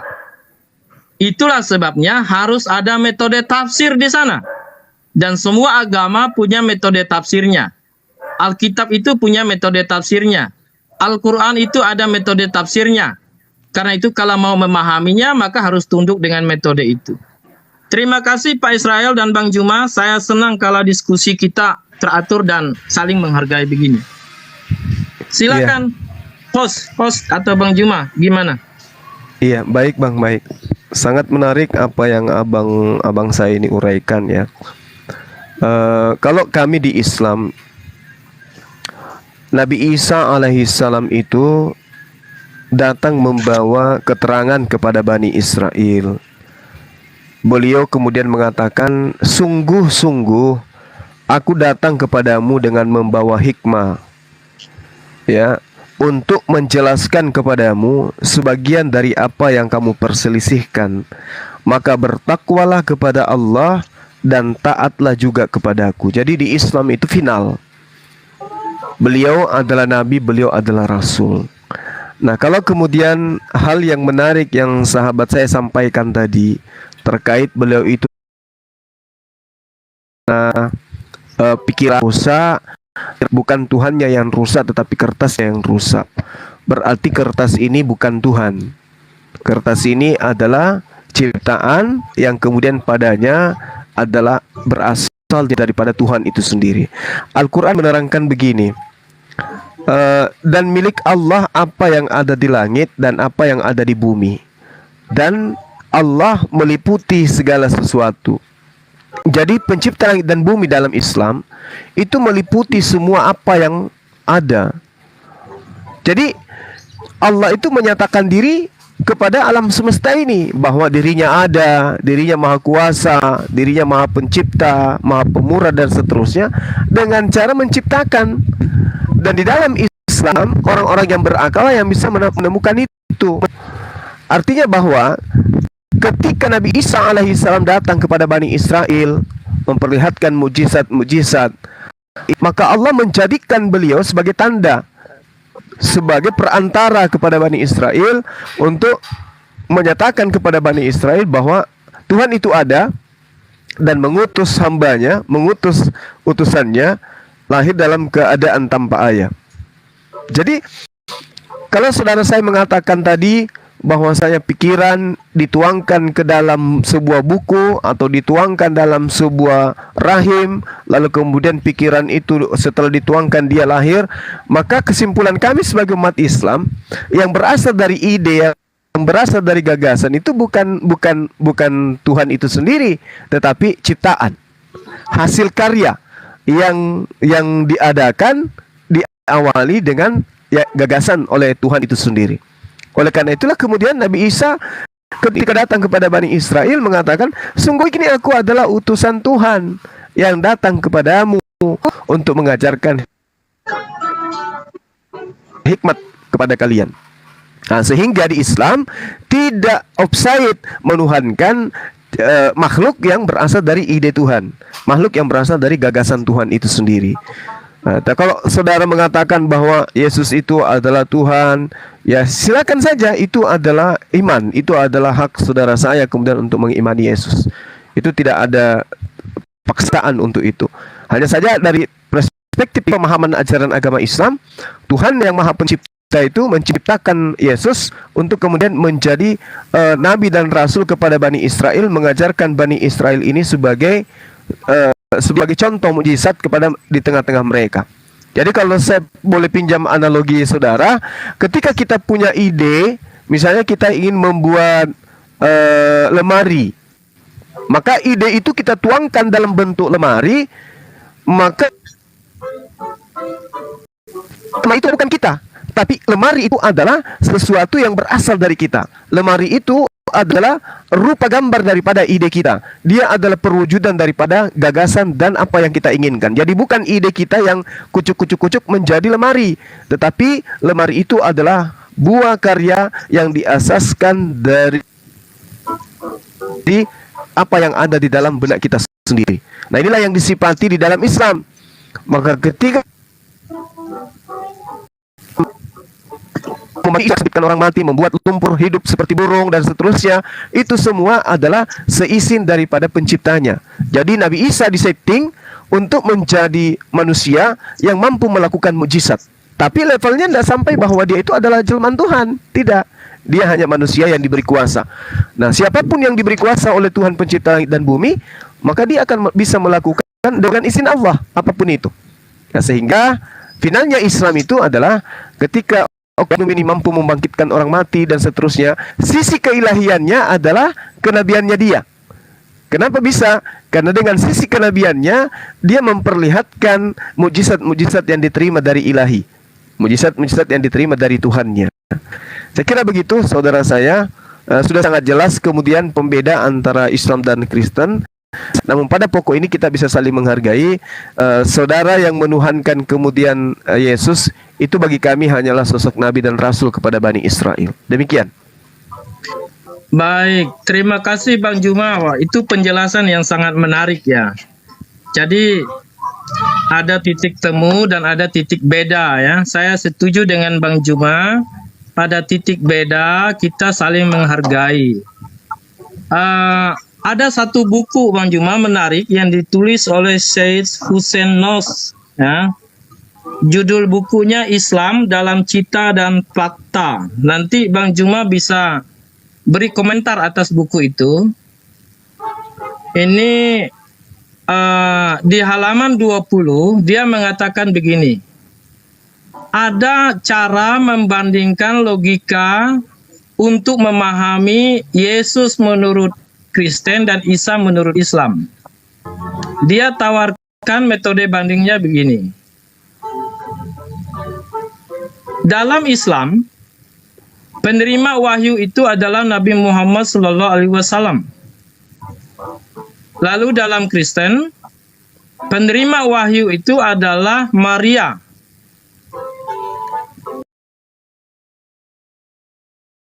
Originalan sebagai penerima ada. Kalau dalam Islam itu terletak pada Nabi Muhammad yang buta huruf. Lalu di dalam Kristen, keoriginalan penerima wahyu itu terletak pada Maria yang perawan. Lalu wahyu yang diterima itu, kalau di dalam Islam adalah Al-Quran.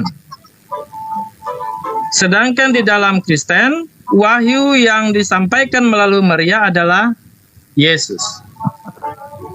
Lalu di dalam Islam dia katakan Al-Quran itu bukan makhluk. Sama dengan di dalam Kristen bahwa Yesus itu bukan makhluk.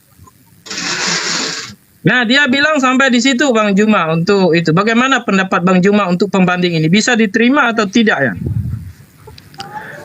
Gini Bang. Kalau dikatakan bahwasanya Al-Quran itu bukan makhluk, bukan bukunya, bukan tulisannya, bukan tinta yang ada pada buku tersebut, tapi kehendak yang tertuang di dalamnya, itulah yang bukan makhluk. Itulah yang disebut kalam Allah. Keinginan Allah yang ada di dalam Al-Quran itu yang bukan makhluk. Seperti itu Bang. Tapi buku dan tintanya itu makhluk. Nah, sama dalam pandangan kami tentang Nabi Isa. Nabi Isa itu pada kehendaknya yang menginginkan itu adalah bukan makhluk, tapi jasad Yesus itulah makhluk itu, ciptaan itu. Tapi keberadaannya itu berasal dari bukan makhluk, yaitu Allah Subhanahu wa taala yang mengadakan. Demikian, Bang. Oke, menarik sekali Bang Juma. Artinya kita berbeda pada tataran tafsir ya Bang Juma ya.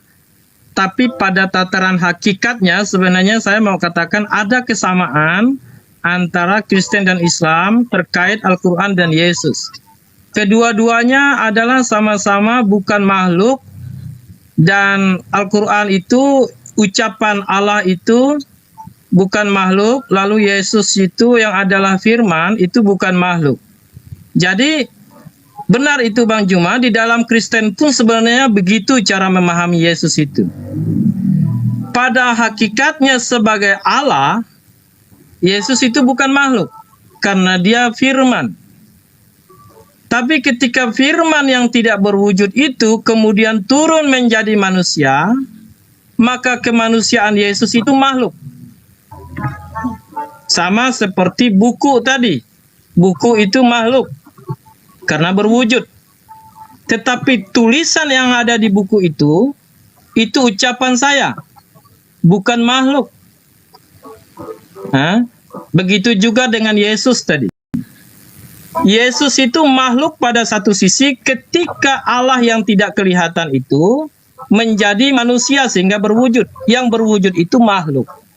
Tetapi hakikat yang berwujud itu bukan makhluk karena dia firman, dan firman itu adalah Allah.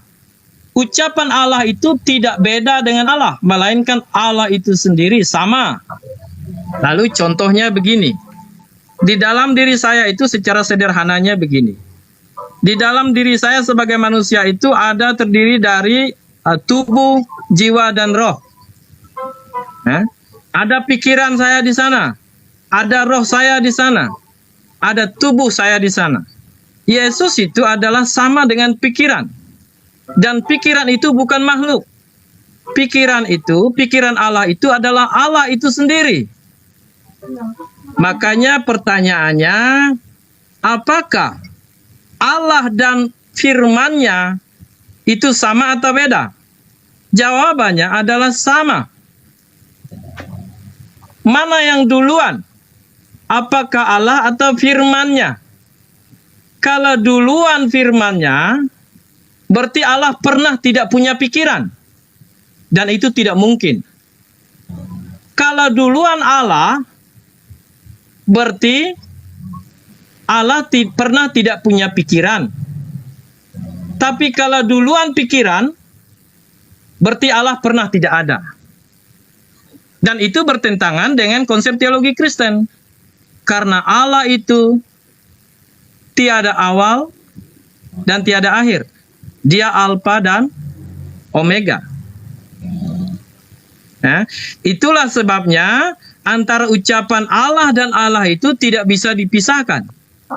Karena dia merupakan satu kesatuan yang tak terpisahkan. Bisa dibedakan tetapi tak terpisahkan. Memiliki keunikan masing-masing tapi tak terbagikan. Antara saya dan pikiran saya sulit saya bedakan. Kalau pikiran saya duluan dari saya, berarti saya pernah tidak ada. Tetapi kalau saya duluan dari pikiran saya, berarti saya pernah tidak punya pikiran. Kalau roh saya duluan dari saya, berarti saya pernah tidak ada. Duluan roh. Tapi kalau saya duluan ada sebelum roh, berarti saya pernah almarhum. Karena roh itu menghidupkan. Makanya penjelasan tubuh, jiwa, dan roh dalam diri saya adalah satu kesatuan yang tak terpisahkan, masing-masing unik tetapi tak terbagikan. Itulah konsep keesaan Allah itu. Bukan tiga Allah. Terima kasih. Oke, mungkin teman-teman yang lain bisa mau tambahkan. Ada yang Kristen di sini? Israel, Pak John Dedi. Salam Pak John Dedi. Kecil sekali ya suaranya. Halo. Iya. Saya Ibu ya.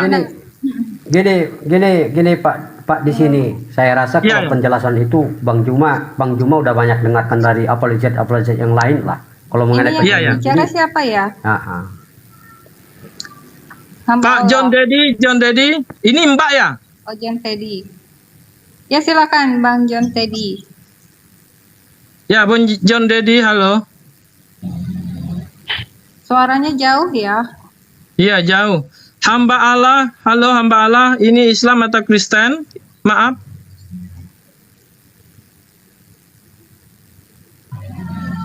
John Dedi, oke. Bang Israel, ada mau ditambahkan Bang? Atau kita lanjut ke diskusi? Lanjut aja Bang, gini Bang. Kalaupun Ya. kita jelaskan mengenai Tritunggal, itu Bang Juma udah tahu deh itu Bang. Masalahnya gini Bang, dia itu kan bukan pendapat yang baru ini. Makanya dari tadi saya cuman fokus menitikan. Yang saya fokuskan tadi bahwa Allah itu bukan menyatakan satu numerik, cuma itu aja. Jadi kadang-kala kan kita, cuma itu yang saya fokuskan mengenai penjelasan Tritunggal. Bang Juma itu udah tahu. Dia kan berdebat sama yang lain-lain, sama yang Kristen yang lain dia. Makanya saya nggak menjelaskan secara panjang atau urut begitu. Oke, silakan lanjut, Pak. Baik, makasih Pak Israel. Saya setuju. Saya percaya Bang Juma paham sekali itu. Cuma tadi memang kita perlu menjelaskan itu karena saya melihat ini dialog yang sehat di room ini, tidak debat kusir seperti biasanya. Karena kita masing-masing memaparkan kitab suci kita masing-masing. Nah, karena itu perlu dijelaskan menurut Kristen atau Islam tadi sebagai edukasi juga bagi 987 orang yang ada di Komal ini. Kalau untuk Bang Juma nggak perlu dijelaskan karena beliau udah ahlinya itu. Ya, amin. Ya, tapi teman-teman yang 987 di Komal ini perlu juga tahu bahwa ternyata kalau kita melihat perbandingan Islam dan Kristen dengan kacamata yang sabar, rendah hati, terbuka pada perbedaan, oh ternyata menarik. Bang Juma menjelaskan Yesus menurut Isa menurut Al-Quran itu begini, Yesus menurut Kristen itu begini. Ternyata di sana ada titik temu dan titik tengkarnya. Ada persamaan dan ada perbedaan. Gitu. Nah, itu yang penting. Nah, ketika kita sadar itu, maka sebaiknya hindari lagi lah yang saling menghujat, yang saling mencaci maki itu. Cukup hargai pada perbedaan itu dan kita bisa kerjasama pada persamaan. Saya melihat tadi Bang Juma sangat menghargai konsep bahwa Isa itu terhormat dalam pandangan Muslim. Kristen juga melihat terhormat dalam pandangan Kristen. Karena itu kita kerjasama untuk mewujudkan contoh-contoh atau teladan baik beliau ini dalam membangun toleransi, dalam membangun hubungan antar umat beragama, dalam memelihara alam dan sejenis. Saya pikir itu ya. Bagaimana Bang Juma? Setuju nggak Bang Juma? Iya, jadi setuju Bang, setuju. Jadi iman Kristen tetaplah iman Kristen, tidak ada paksaan. Kemudian begitu juga di Islam gitu ya. Iya. Kita sama-sama menghargai oknum yang datang kepada Bani Israel ini untuk memperlihatkan mukjizat kepada Bani Israel. Kalau di Islam sebagai nabi, kalau di teman Kristen dia adalah Tuhan itu sendiri yang datang kemudian mengambil rupa manusia. Iya, silakan mungkin dari teman yang lain ada yang mau ditambahkan. Iya, silakan teman yang lain. Makasih Bang Juma. Saya serahkan ke host. Saya pikir udah cukup dari saya. Terima kasih. Iya, terima kasih. Untuk yang baru tadi naik, ya silakan. Dipersilahkan waktu. Bang Rian, Bang John, Dedi. Bang Rian, Bang John, Dedi. Kita langsung ke Bang Israel bangsa ini aja. Kalau tidak berbicara, yang kedua baru naikkan. Ya ganti topik aja. Masih ngerti ya. Ya dilanjutkan aja topik yang lain.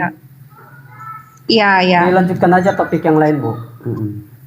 Biar berjalan seperti apanya. Iya, silakan. Tunggu. Ya, host kalau bisa saya usulkan topik tentang puasa, host. Topik tentang puasa menurut Islam dan Kristen ini menarik karena ini masa puasa. Gimana Bang Juma dan Pak Israel atau yang lain setuju nggak ya? Boleh. Silakan.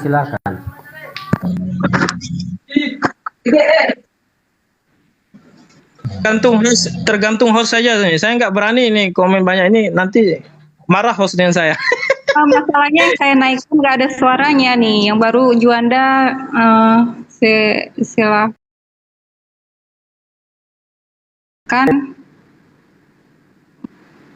Selamat siang. Nggak ada juga ya. Kayaknya nggak ada orang ya. Ini yang tadi. Ya. Oke, tadi host itu Bang Juma dengan Pak Israel setuju kita bahas topik tentang puasa menurut Islam dan Kristen. Lanjut. Bisa ya host ya? Ya, silahkan. Oke. Mungkin saya jadi moderator aja, nanti untuk Kristen nanti Bang Israel yang jelaskan. Setuju ya, Bu host ya? Iya. Lanjut. Oke, saya moderator. Nah, sekarang sekarang kita bahas tentang puasa menurut Islam dan Kristen. Pada intinya yang mungkin kita buat blueprintnya, puasa itu apa, tujuannya apa, manfaatnya apa, caranya bagaimana, gitu ya. Setuju nggak Bang Juma dengan Pak Israel dengan clue itu? Ya, setuju Bang, setuju. Oke, makasih Bang Juma. Baik, kalau begitu kita mulai dari puasa menurut perspektif Islam. Silakan Bang Juma, bagaimana konsep puasa menurut Islam? Itu kita mulai dari puasa menurut perspektif Islam. Oke. Cek. Ya.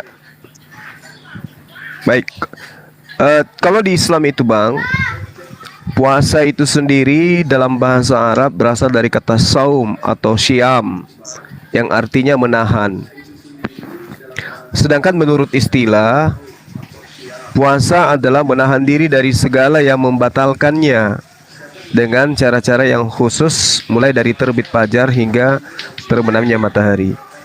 Itu yang disebut puasa. Nah, puasa ini tidak hanya menahan lapar, dahaga, haus, tapi puasa ini juga menahan diri dari berkata bohong, berkata yang tidak baik, ya, itu menahan diri dari melakukan persetubuhan meskipun dengan istri pada siang hari. Itu yang dimaksud dengan puasa. Jadi puasa atau saum ini adalah artinya menahan diri. Menahan diri. Nah, menahan diri dari aspek-aspek yang tadi yang saya katakan kepada saudara. Dan ini adalah hukumnya wajib. Jadi ada puasa wajib, ada puasa sunnah. Kalau di bulan sekarang ini itu hukumnya sunnah, hukumnya wajib bagi orang-orang yang beriman. Ya, puasa itu adalah sesuatu yang menjadi kewajiban bagi orang beriman, bagi orang Islam. Itu poin puasa. Jadi ini adalah syariat yang wajib hukumnya pada bulan suci Ramadan umat Islam itu berpuasa. Itu aja sih, dari terbitnya matahari sampai terbenamnya matahari. Iya. Iya, silakan. Makasih Bang Juma.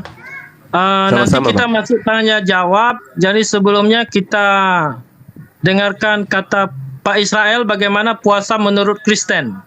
Silakan Pak Israel. Oke. Saya jelaskan menurut yang saya imani aja ya. Kalau Oke.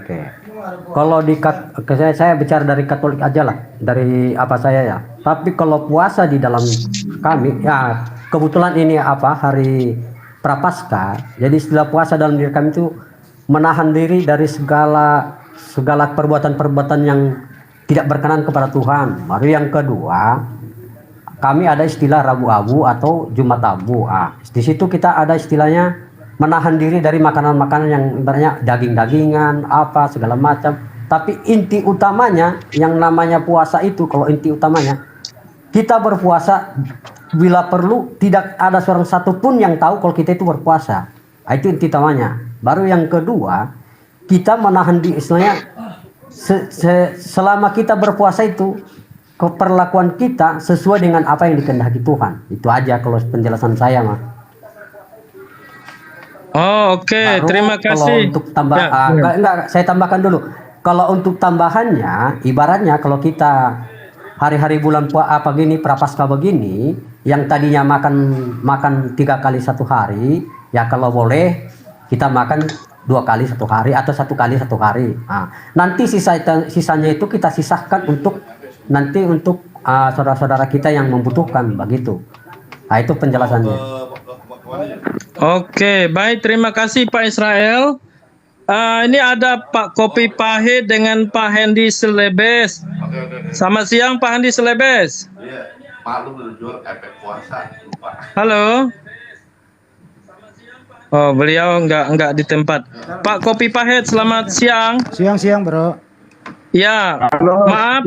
Oh ya, Pak Selebes ya? Iya, saya sendiri. Oke, selamat siang. Maaf Pak Selebes, kalau boleh tahu Islam atau Kristen?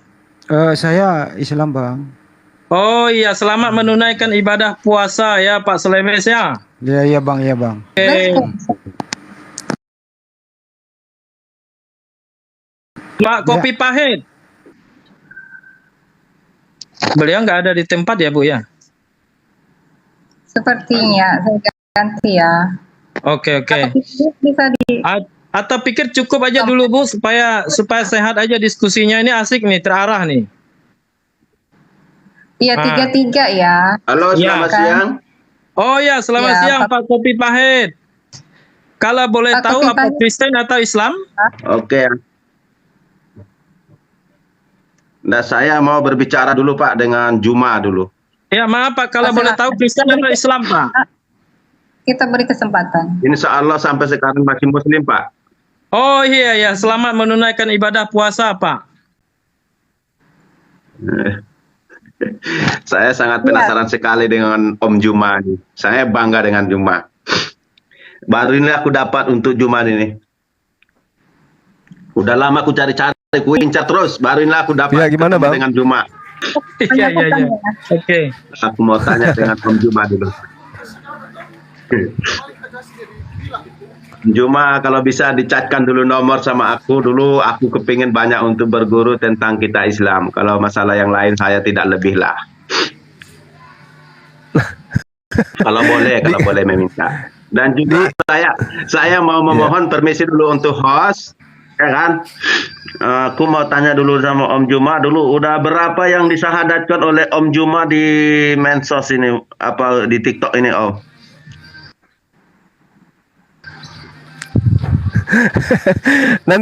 nanti ini Bang, nanti melalui Japri aja.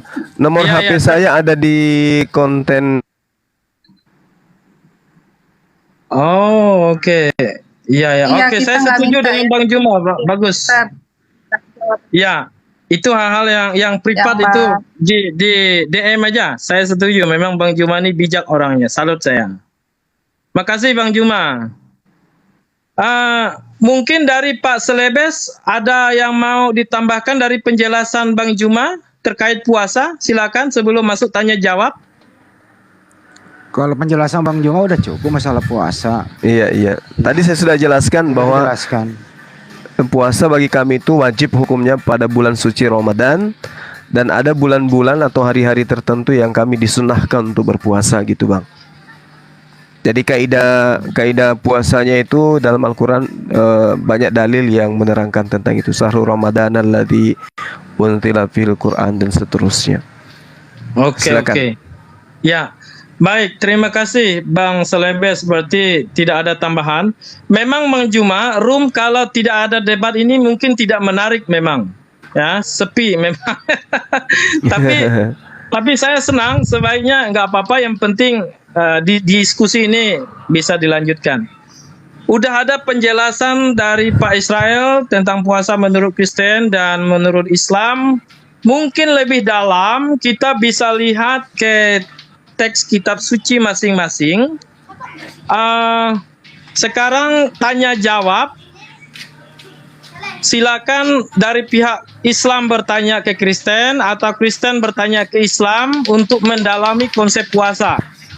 Saya tahu Bapak Ibu sudah sangat paham, tapi ini karena Komal ini ada 900 lebih, ini sekaligus edukasi juga bagi teman-teman yang 900 lebih, termasuk edukasi bagi saya. Supaya saya juga punya ilmu tentang itu. Silakan tanya jawab. Mungkin dari Bang Juma atau Pak Selebes ingin bertanya. Tidak terhitung ini kayaknya ya. Ya, saya data yang Kristen siapa ya?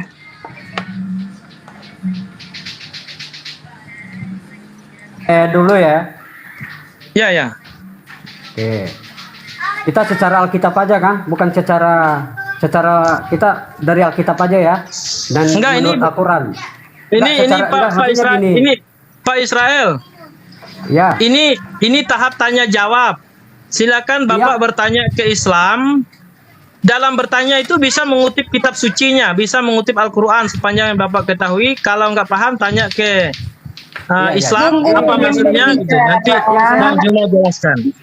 Lalu nanti sebaliknya begitu juga dari pihak Islam bisa bertanya ke Kristen. Nah, dalam pertanyaan itu bisa juga mengutip Alkitab.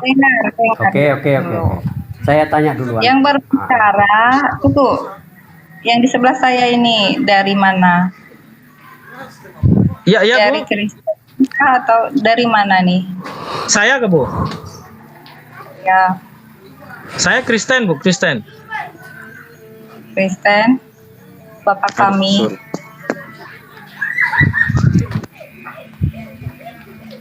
Bapak kami, doa Bapak kami.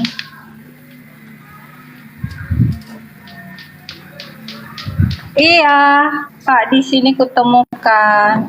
Halo. Halo. Ini tidak terdata aku ini. Yang Kristen mana, yang Islam mana.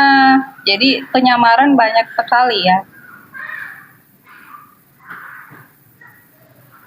Pak, di sini kutemukan loh Kok turun? Lo kok turun? Kenapa iya. turun? Kenapa ya?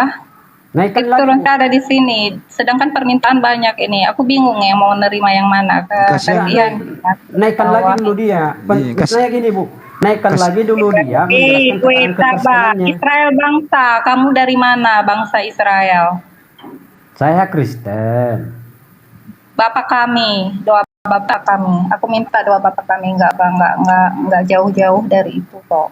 Oh, Bapa kami yang ada di surga, dimuliakanlah namamu, datanglah kerajaanmu, jadilah kehendakmu di atas bumi seperti dalam surga, berilah kami rezeki pada hari ini, ampunilah kesalahan kami, dan janganlah masukkan kami ke dalam percobaan, tetapi bebaskanlah kami dari yang jahat. Amin.